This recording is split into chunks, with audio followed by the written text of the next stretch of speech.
Live now from Fox. I'm Shauna Kalafi. We are following some developing news out of Mexico. Today, the Mexican army says they killed a powerful cartel leader during an operation meant to capture him.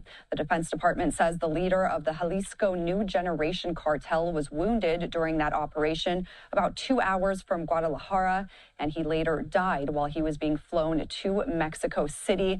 And this is a very powerful cartel there in Mexico. The leader now killed by the There are stories that begin in quiet places, small towns where people wake up before the sun, where children grow up knowing hunger before they know anything else.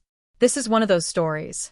On the 17th of July, 1966, a boy named Nemesio Ruben Oseguera Cervantes was born in Aguililla, Michoacán, a rural town tucked away in the mountains of western Mexico.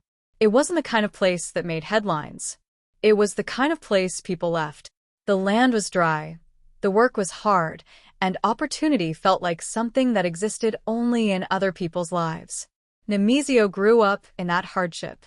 There wasn't much schooling. There wasn't much money.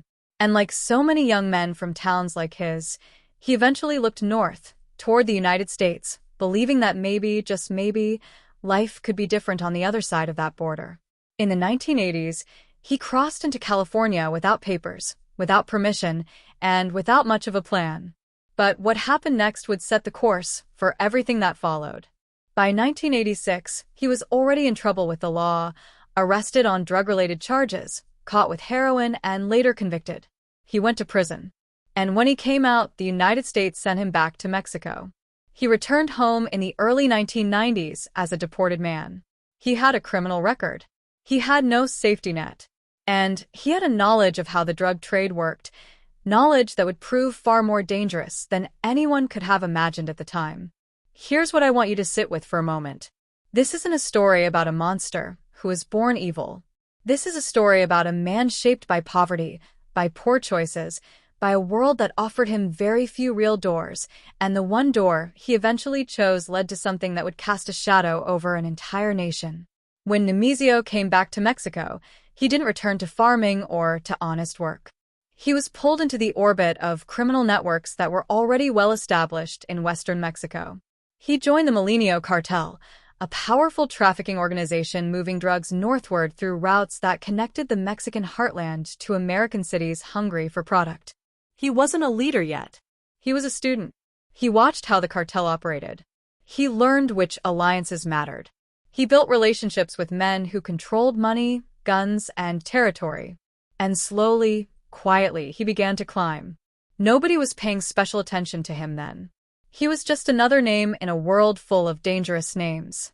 But beneath the surface, something was forming, an ambition that would one day make him one of the most feared and most wanted men on the planet. This is where the story truly begins. By the time the early 2000s arrived, Mexico's criminal landscape was shifting in ways that nobody could fully predict. Cartel leaders were being arrested. Others were being killed. The organizations that had once seemed unshakable were starting to crack from the inside. And in the middle of all that chaos, Nemesio Oseguera Cervantes saw his opening. The Mencho cartel, the group he had attached himself to, began to fall apart. Its leaders disappeared, some into prison cells, some into graves. The networks they had built didn't disappear with them, though. The routes still existed. The connections still existed. What was missing was someone willing and capable enough to pull it all together again. Between 2007 and 2010, Nemesio, alongside a close associate known as Eric Valencia Salazar, or L85, built something new. Something that would carry a name that echoed with confidence and intent. Cartel de Jalisco Nueva Generation. The CJNG. The Jalisco New Generation Cartel. The name itself told you something about the vision. Nueva Generation. New Generation. This wasn't meant to be another old cartel doing old things. This was meant to be something evolved. Something smarter, faster, more ruthless, and harder to stop. And in many ways, it was exactly that.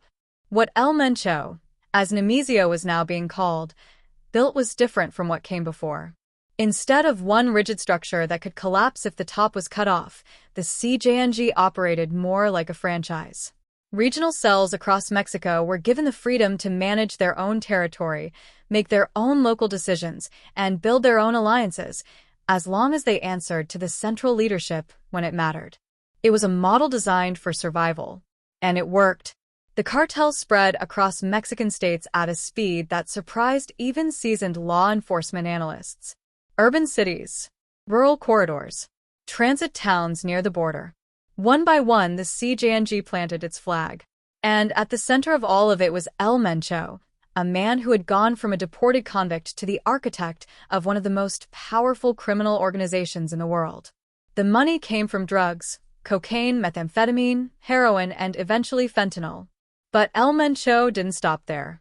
The CJNG reached into extortion, kidnapping, fuel theft, and money laundering. Legitimate-looking businesses were used to hide dirty money. Financial networks were constructed specifically to keep law enforcement from following the trail. I want you to understand what this means. This wasn't street-level crime. This was organized, sophisticated, and deeply embedded in the economy of entire communities. People paid taxes to the cartel. Businesses operated under cartel rules. In some places, if you had a problem and you didn't want to go to the police, or couldn't, you went to them. That's the kind of power El Mencho had built. And he was only getting started. There's a word that comes up again and again when people talk about how the CJNG operated. That word is fear. Not the kind of fear that fades when the lights come on. The kind that stays. The kind that changes how a community breathes. Under El Mencho, violence wasn't something the cartel resorted to when things went wrong. It was a strategy. It was a policy. It was built into the organization the same way a company builds its values. Except these values were enforced with weapons, and the consequences of breaking them were final. The CJNG carried out public executions, beheadings, mass killings in areas where rivals or resistant communities needed to be brought into line. These acts weren't just about killing people. They were messages, broadcast to anyone watching about what happened when you stood in the cartel's way.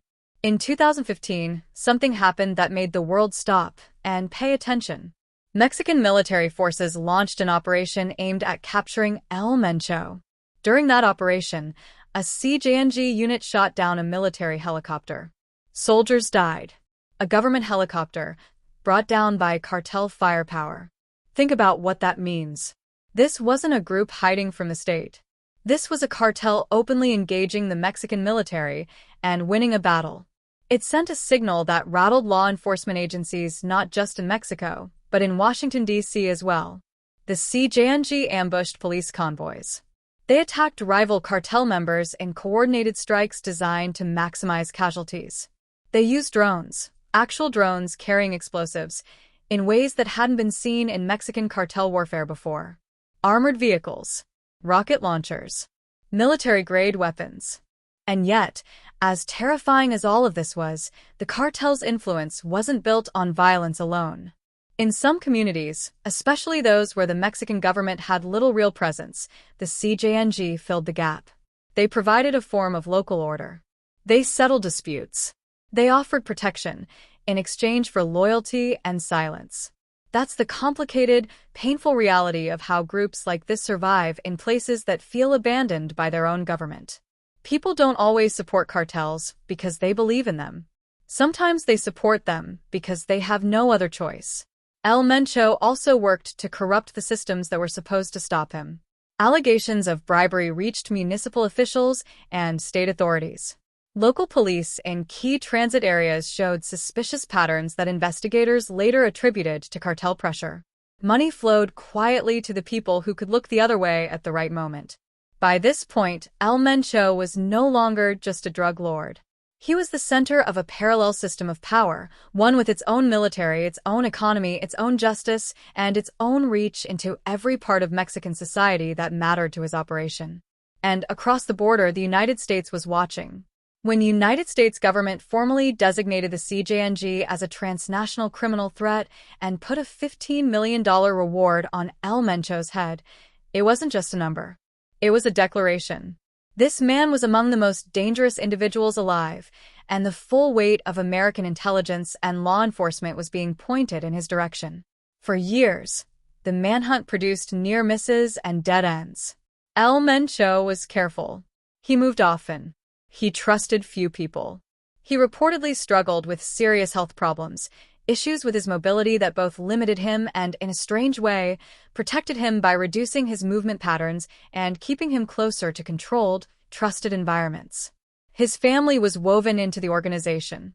His son, Ruben Oseguera Gonzalez, known as El Menchito, held leadership roles within the cartel.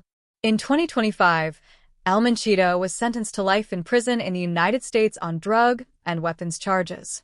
Other family members were involved in money laundering and arms procurement, helping to keep the financial engine of the cartel running even as law enforcement closed in on the edges. But El Mencho remained out of reach. Every lead seemed to dissolve. Every supposed tip led somewhere empty. He had survived longer than many believed possible for someone carrying such a large target on his back. Then came the break that investigators had been waiting for. Surveillance on a close associate, someone connected to El Mencho's romantic partner, led authorities to a rural property in Tapalpa, Jalisco. It was a quiet location. Remote. The kind of place designed to offer protection through isolation. But isolation also means limited exits. And by early 2026, Mexican intelligence was certain. El Mencho was there. The operation was planned carefully. Multiple agencies were involved: the Mexican Army, the National Guard, specialized security units. They knew the cartel maintained a fortified security detail wherever El Mencho went. They knew this would not be a quiet arrest. On the 22nd of February, 2026, they moved. The operation was called Operation Tapalpa. Forces converged on the property in a coordinated strike. The cartel security detail didn't surrender. They fought back, with heavy weapons, with everything they had. The battle that erupted left casualties on both sides. During the confrontation, El Mencho was wounded. Seriously. When the fighting ended and security forces gained control of the property, they found armored vehicles, long-range rifles, and rocket launchers. The cartel had been ready for a fight. But El Mencho, the man who had built all of this, who had spent decades outrunning justice, who had made governments tremble and communities bow, he didn't make it out. He was transported for medical treatment. And on that road, Nemesio Ruben Oseguera Cervantes died from his wounds. After nearly 6 decades of life and 30 years of building one of the most powerful criminal empires the world had ever seen, it was over. When news of El Mencho's death broke, the reaction told you everything about the kind of power he had held. Across multiple Mexican states, CGNG loyalists responded with fury. Vehicles were set on fire and pushed onto roads to block traffic. Attacks were launched against security outposts. Flights were canceled. Foreign governments issued shelter-in-place advisories for their citizens in affected areas. The country held its breath. This is what the death of one man looked like, when that man had built something larger than himself. And that's the question that everyone, analysts, government officials, communities living in cartel-controlled regions, had to face immediately. What happens now? El Mencho had not left a clear successor. The CJNG, despite all its strength, had no obvious person waiting to take the throne. Analysts predicted fragmentation, smaller factions breaking away, internal power struggles, violence between former allies who now saw each other as rivals. But here's what experience has taught us about organizations like this. They don't simply collapse when a leader dies. The routes still existed. The financial networks still functioned. The people who ran the day-to-day operations were still there. Fentanyl, methamphetamine, cocaine, the drugs kept moving. The machine kept running, even without the man who built it. In the United States, where the overdose crisis had already claimed hundreds of thousands of lives, many of them tied directly to cartel-produced fentanyl, the death of El Mencho was acknowledged, but it wasn't celebrated as the end of anything. It was one chapter closing and the next one already beginning. Policymakers on both sides of the border were forced into a conversation that never gets easier. Military action can remove a leader, but it cannot remove the conditions that create cartels in the first place. Poverty, limited opportunity, communities that feel invisible to their own governments, young people who see no future except the one the cartel offers. El Mencho himself was once one of those young people, a boy from Aguililla with no money, no opportunity, and eventually, no path that he believed in except the one that led here. I'm not saying that to excuse anything. The violence, the fear, the lives destroyed, none of that can be minimized. Families buried sons because of what he built. Communities were held hostage. A generation of people grew up in the shadow of an organization that ruled through terror. But if we want to understand how to prevent the next El Mencho, and there will be a next one, unless something changes, we have to be honest about the full story. Not just the monster, but the boy from the mountains who came before him. El Mencho is gone. The CJNG remains. Mexico continues to fight. And somewhere in Aguililla, Michoacán, another child is growing up wondering what their life is going to look like. That is where the real work begins. Thanks for watching. While you are here, please hit the subscribe button and comment your view on the story and where you're watching from.